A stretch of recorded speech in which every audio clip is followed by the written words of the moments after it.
নমস্কার বন্ধুরা, সীমার রান্নাঘরে সবাইকে স্বাগত জানিয়ে শুরু করছি আজকের রেসিপিটা। তো আজকে আলু পটল আর সয়াবিন দিয়ে কি করে আজকের এই রেসিপিটা করছি, পুরো ভিডিওর সাথেই থাকুন। আশা করছি আজকের ভিডিওটা আপনাদের ভালো লাগবে।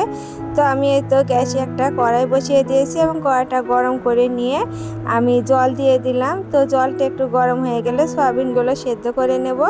তো সয়াবিনগুলো সেদ্ধ হয়ে গেছে, এবারে ঢেলে নিচ্ছি।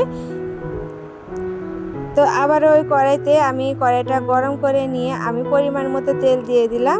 তো তেলটা গরম করে নিয়ে আমি প্রথমে পটলগুলো ভেজে নেব। তো পটলগুলো ভালো করে ভেজে দিতে হবে। তো লবণ আর হলুদ দিয়ে একটু সময় নিয়ে পটলগুলো ভালো করে ভেজে নেব। তো পটলটা যত ভালো করে ভাজা হবে এই তরকারিটা খেতে ততটা ভালো লাগবে। আর পটলের এখনকার কেমন একটা গন্ধ লাগে, সেজন্য পটলটা একটু ভালো করে ভেজে নিতে হবে। তো পটলগুলো আমার ভাজা হয়ে গেছে, এবারে তুলে নিচ্ছি। দেখে বুঝতে পারছেন কতটা সুন্দর পটলটা ভাজা হয়েছে এবং একটু সময় নিয়ে পটলটা আমি ভেজে নিয়েছি। তো পটলগুলো তুলে নিয়ে ওই তেলে আমি কেটে ধুয়ে রাখা আলুগুলো দিয়ে দেব। তো আলুগুলো দিয়ে একটু লবণ হলদি দিয়ে আমি ভালো করে ভেজে নেব। তো আলু আর পটলটা ভালো করে ভাজা হলে তরকারির স্বাদটা অনেকটা বেড়ে যাবে। আর লবণ আর হলুদ দিয়ে আমি আলুগুলো ভালো করে ভেজে নিচ্ছি। তো আমার আলুগুলো ভাজা হয়ে গেছে, এবারে আমি তুলে নিচ্ছি। আর দেখে বুঝতে পারছেন আলুগুলো কতটা সুন্দর হয়েছে, ভাজা আর নরমও হয়ে গেছে।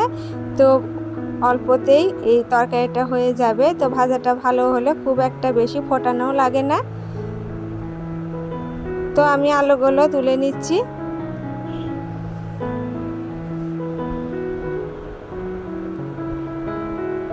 তো কড়াইটা আমি পরিষ্কার করে নিয়ে এবার আমি ফোড়নের জন্য দিয়ে দেব আবার পরিমাণ মতো তেল। তো তেলটা গরম করে নিয়ে আমি তেজপাতা আর শুকনো মরিচ দিয়ে দিলাম। তো শুকনো মরিচ আর তেজপাতা যখন লাল হয়ে আসবে এবারে দিয়ে দিব পাঁচফোড়ন।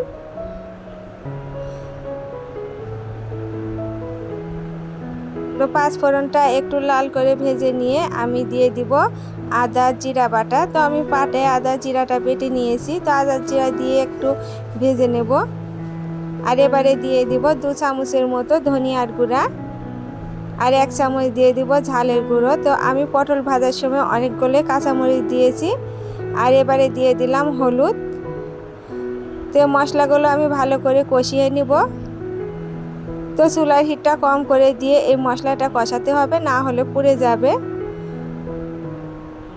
তো একটু সময় নিয়ে এই মশলার উপরে তেল উঠে আসা পর্যন্ত এই মশলাটা একটু কষিয়ে নিতে হবে বা ভেজে নিতে হবে।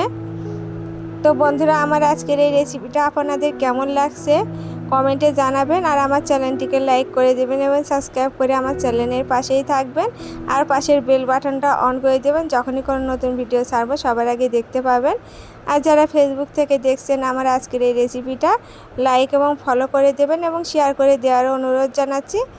তো আমার মশলা কষানো হয়ে গেছে, এবারে সেদ্ধ করে রাখা সয়াবিনগুলো দিয়ে আমি একটু এইভাবে কষিয়ে নিচ্ছি এই মশলাটার সাথে।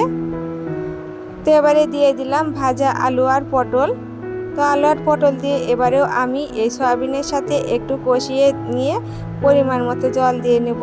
তো যেহেতু আমার এই আলু আর পটলটা ভালো করে ভাজা আছে, জলের পরিমাণটা বেশি লাগবে না। তো অল্প করে জল দিয়ে আমি এই আলু আর পটলের রেসিপিটা তৈরি করব।